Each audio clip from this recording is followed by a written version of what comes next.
Hello everyone. In this session we will see the effect of tap changing transformer. Why we have to use the tapped transformers. These tap changing transformers generally operating at the off nominal tap positions, which will provide the exchanging of the reactive power between the networks which are operating at the different voltage levels. It can also exchange the reactive power between the generators and the networks to which they are connected.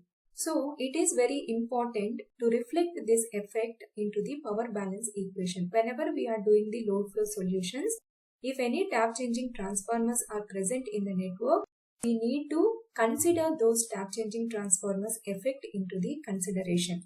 So let us consider the circuit as shown here. Here we have taken T refers to the tap setting, the sending end voltage Vs and the sending end current Is, receiving end current IR and receiving end voltage VR. We know transformation ratio K is equal to N2 by N1, that is equal to V2 by V1. So here we are considering the network into two different parts, that is one is with respect to the primary voltage and the induced EMF in the transformer. So here this is the N1 value and this is the N2 value. And here V2 refers to the EMF in the transformer E and V1 refers to the Vs. If you substitute all the values, we will have N2 by N1, that is 1 by 1 plus T will be equal to E by Vs. So from this you can say the sending end voltage will be equal to 1 plus T times of E. Let us consider this as a equation 1. If you look at the secondary side, this is, suppose if you consider this as a input voltage and this is the drop across the impedance, that is IR into Z, the output voltage VR will be always represented as input voltage minus the drop. So I can represent the receiving end voltage VR as E minus IR into Z. So if you look at these two equations, we have represented the two equations in terms of the internal EMF developed in the transformer. But practically if you see, whenever we are working with the transformer, we will be knowing the primary voltage and we will be knowing the secondary voltage, that is the sending end side and the receiving end voltages we know, but we won't be knowing the internal EMF linking with respect to the windings.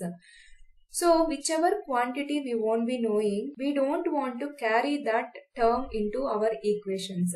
So now I need to eliminate the term E from the two equations.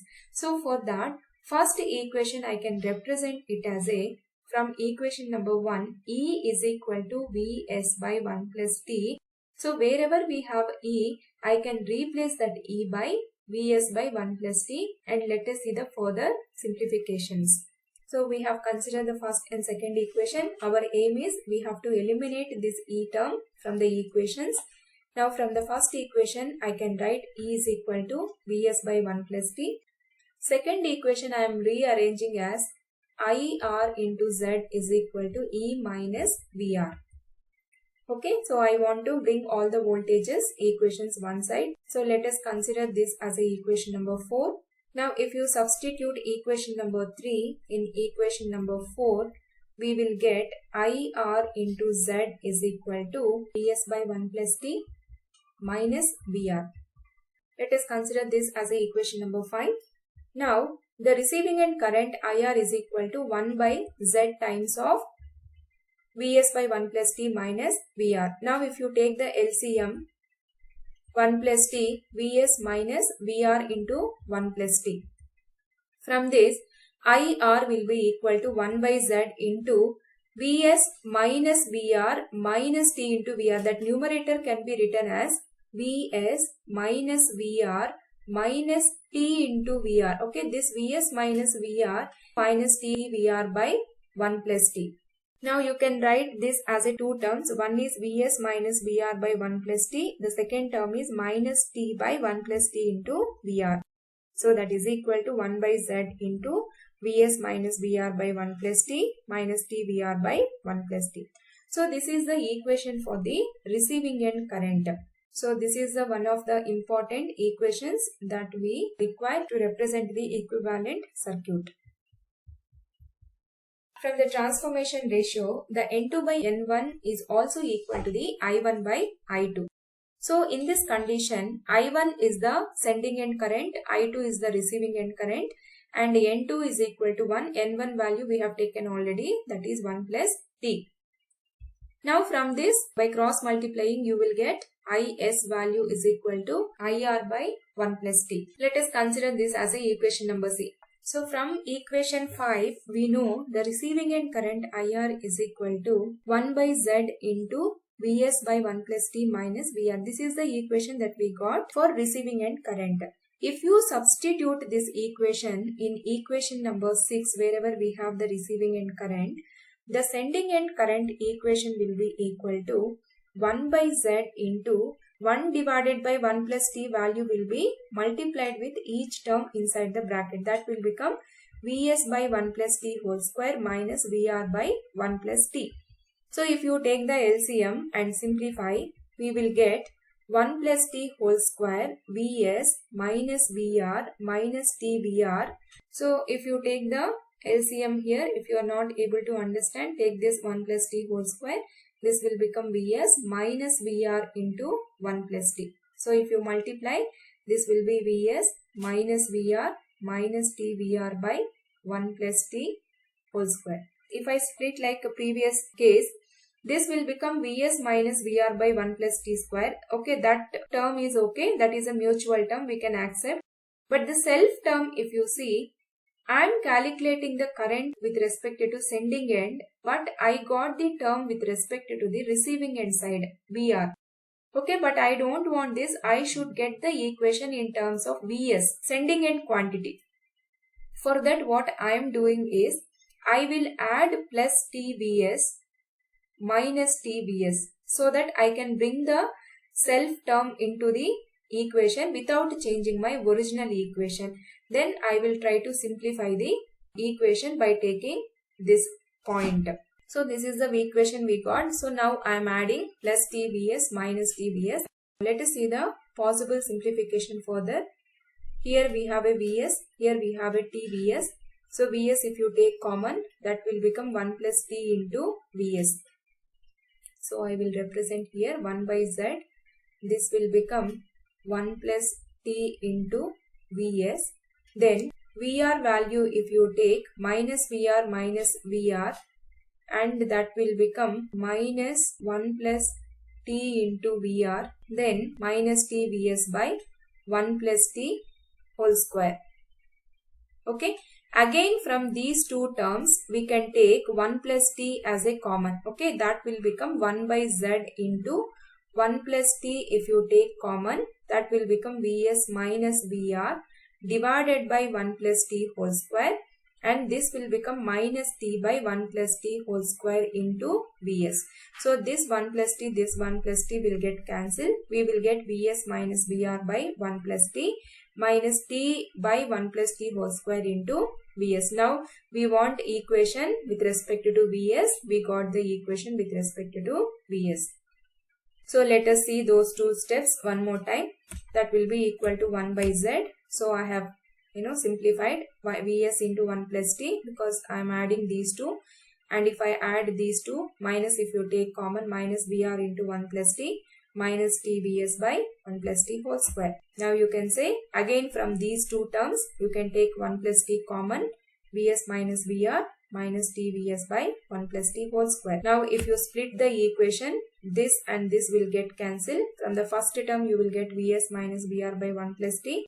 From the second term, you will get minus TVs by 1 plus T whole square. So this is the second equation that we need. Okay, the first equation is with respect to the receiving end current IR. The second equation is with respect to the sending end current, that is IS. These equations I can modify as 1 by Z value is the admittance value, that is Y into Vs minus VR by 1 plus T minus TVR by 1 plus T. Okay, the current equation is Y into V. Vs minus VR is the mutual term. Okay, whenever you are writing the equation as a Vs, okay, this is the sending end voltage VR. Vs minus VR into Y you are writing means that is the mutual, that is the line connected between these two. Okay, whenever you are representing only with respect to the VR, you are pointing out only with respect to the VR to the ground point. Okay, that means VR minus 0 it is. Okay, that will become a shunt element. This will become a series element, that mutual line connected between the 2 points. Similarly, the IS can be represented as Y into the complete. This is the equivalent circuit represented based on these two equations. Let us try to understand how did we represent this network. Let us consider the node P at the sending end side, node Q as a receiving end point. This can be written as Y by 1 plus T into Vs minus Vr and minus T by 1 plus T into Vr value. Now similarly, if you write this equation, this will become Y by 1 plus T into Vs minus Vr and minus T by 1 plus T whole square into Vs. So with respect to the sending end term, we have minus T by 1 plus T whole square. So we have taken that, okay, minus 1 plus T by T square into the Y value. That will come with respect to the sending end side. So here also if you see the Vs minus Vr term and here also Vs minus Vr term, we have Y by 1 plus T. So that is the mutual component which is connected between the sending end and the receiving end side. So we have taken Y by 1 plus T, and if you look at the receiving end side, we have T by 1 plus T. So that we have represented T by 1 plus T into Y. So this is in terms of the tap setting T. Sometimes the tap setting transformer or the tap changing transformer will be represented by A of nominal tap ratio. So where A refers to the 1 plus T. Okay, here we have taken instead of A 1 plus T. Suppose if you want to represent the same network in terms of A, so what are the modifications that we have to do? Let us see. Fixed tap setting transformer. So generally a transformer with the tap setting will be represented by its impedance or the admittance, which is in series with an ideal auto transformer. So this is a representation for that. So here A represents the fixed tap setting and which is connected in series with the line impedance or the admittance value. Current I suffix P refers to the current entering into the bus P, and the current IQ is the current with respect to the bus Q. So the current IPQ is the current flowing through the transmission line number P to Q. So this T refers to the fictitious node which is created because of this tap setting transformer. Here I have taken only one transmission line which is connected between a pair of nodes.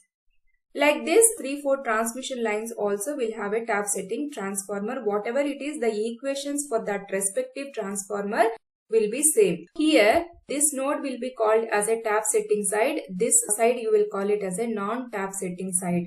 Just now we have derived the equivalent pi network in terms of the T. Now we should replace this 1 plus T by A. So for that, let us see.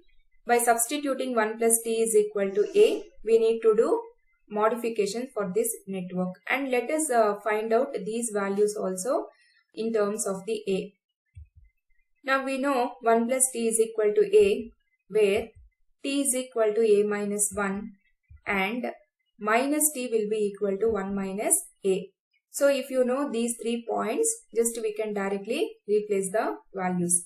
Look at here, 1 plus T value will be equal to A and T is equal to A minus 1 and minus T is equal to 1 minus A. From this, the first term, that is minus T by 1 plus T square, can be represented as minus T value is equal to 1 minus A divided by 1 plus T value will be A, that will be equal to 1 minus A by A square. Coming to here, 1 by 1 plus T will be equal to 1 by A and T by 1 plus T value will be equal to A minus 1 by A. So now by replacing all these T terms by A terms, the equivalent circuit can be redrawn as like this. Okay, we have 1 minus A by A square into YPQ, YPQ by A and A minus 1 by YPQ. So these are the formulas if you take a tap setting as A is to 1. Okay, tap setting side the term will be 1 minus a by a square into ypq, and the non-tap setting side, the term will become a minus 1 by a into ypq. Suppose if they interchange the notations, that means if they give the tap setting like this, 1 is to a, then these two will interchange. It is only the change you have to remember whenever they change the position. So this is the final equivalent representation of any transmission line which is having a tap setting, whether it is a is to 1 or 1 is to a. So this is called the fixed tap setting ratio. Now, how to consider these values into the Y-bus calculations? Let us see. So let us see how to represent the self-admittance values. For that, let us consider the same equivalent circuit. Here, the self-admittances refers to the YPP and YQQ values. The procedure is same. Whenever you are finding the self-admittance values, you should add the admittances which are connected to that particular node. Okay, I am calculating with respect to the P node. So for this P bus, how many admittance values are connected? I should add those two admittance values to get my self-admittance value with respect to bus P. So let us see that. YPP is equal to YPQ by A plus 1 minus A by A square into YPQ. So now if you simplify this equation, if you take the LCM here, this will be A square. Then here you will have YPQ into A plus 1 minus A into YPQ. So let us simplify that. This will be equal to A YPQ plus YPQ minus A into YPQ by A square. So these two will get cancelled. Finally, we will get YPQ by A square. So the resultant value is YPQ by A square. This is the self component with respect to that transmission line alone. Okay. But if you take any network, it will be an interconnection of several transmission lines. Okay. So for example, now let us consider a node P and which is connected to Q. This is the transmission line now we have taken. If we represent this transmission line in terms of the pi network, that looks like this. But in a practical system, it is not like we will have only two nodes. We will have n number of buses in the system. This n may be 20 buses or 30 buses or maybe 100 buses also. So let us see, for example, we have first bus, second bus, P bus, Q bus as well as N buses. These P, Q are one among the N buses. While calculating the self-admittance value, we need to add all other admittances also which are associated with the P bus. Okay. So this YPQ by A square is the self-admittance of this particular transmission line. Okay. So this I can write it as a YPQ by A square. Now, the self-admittance of this line YP1, the self-admittance of this line may be YP2. The self-admittance of this line will be YPN. Okay, between the P and Q buses, there is a tap setting transformer of ratio A is to 1. So, we got the value YPQ by A square. So, therefore, the final self-admittance equation will be equal to sum of all these admittances. That means YP1 plus YP2 plus and so on plus YPQ by A square plus and so on YPN for n number of buses. So now you see this is the YPQ by A square for a tap setting of A is to 1. This self-admittance will be YP1, YP2 and so on YPN. Now let us see the equation. So this is the complete equation. This YPQ by A square is the, for PQ transmission line there is a tap setting. Okay, it is not like that only one transmission line will have a tap setting. Multiple transmission lines also will have the tap changing transformers. In that condition, whichever transmission lines are having the tap setting, like this only, however you have determined, like that we have to find the values. So this is about self-admittance with respect to the sending end, that is with respect to the P bus. Suppose if you want to represent with respect to the Q bus, in the same way we will do. Now YQQ will be summation of these two to get the self component with respect to the receiving end side. So YQQ will be equal to YPQ by A plus A minus 1 by A into YPQ. So if you take the A LCM, it is a direct summation of the numerator. Okay, YPQ plus A into YPQ minus YPQ. Okay, plus YPQ minus YPQ will get cancelled. You will get A YPQ by A. Okay, numerator A and denominator A will get cancelled. Finally, you will get only YPQ. It is the self-admittance value of the non-tap setting side, YPQ value. Now, the complete equation YQQ for the complete network, not only for that transmission line means. So, the same logic if you take, let us consider here, this is bus Q and which is connected to the bus P. So, this is having the self-admittance value of YPQ. So like however we have connected P bus to the several buses, the Q also may be connected to the several buses, that is bus 1, bus 2 and you can say bus number N. So now this will have a YQ1 as the self-admittance, YQ2 and between Q and N we will have a YQN. So summation of all these admittances will give the total admittance with respect to the Q bus. So that is YQ1 plus YQ2 plus and so on plus YPQ. YPQ is the line where we have connected the tap changing transformer plus and so on plus YQN. This is the final equation to calculate the self component. Now let us see how to calculate the mutual admittance value. Whatever the condition you take, the mutual admittance will be YPQ is equal to YQP, which is equal to negative sign of the admittance which is connected between the two nodes. So that is equal to minus YPQ by A. Always off diagonal quantities representations will be very easy because it is a direct representation. Just we have to take the negative value of the admittance connected between those particular lines. Only the self admittance calculations you have to see how many admittances are connected with respect to that particular point. Finally, YPQ is equal to minus YPQ by A, which is also equal to the YQP. So this is the final equation. We know YPQ is equal to YQP, which is equal to minus YPQ by A. Okay, these all equations with respect to the A refers only for the tap changing transformer present in the transmission lines. If transmission lines are free from the tap changing transformer, our problem will become even more simple. Just you have to add all the admittances connected to the line. If any tap changing transformer is there also, you don't need to worry. If you want to calculate at the tap setting side, the YPP value will be YPQ by A square.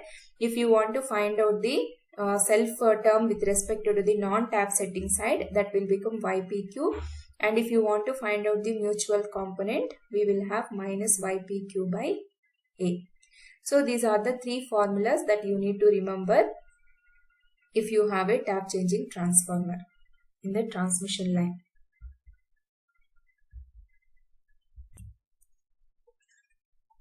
I hope it is clear. Thank you.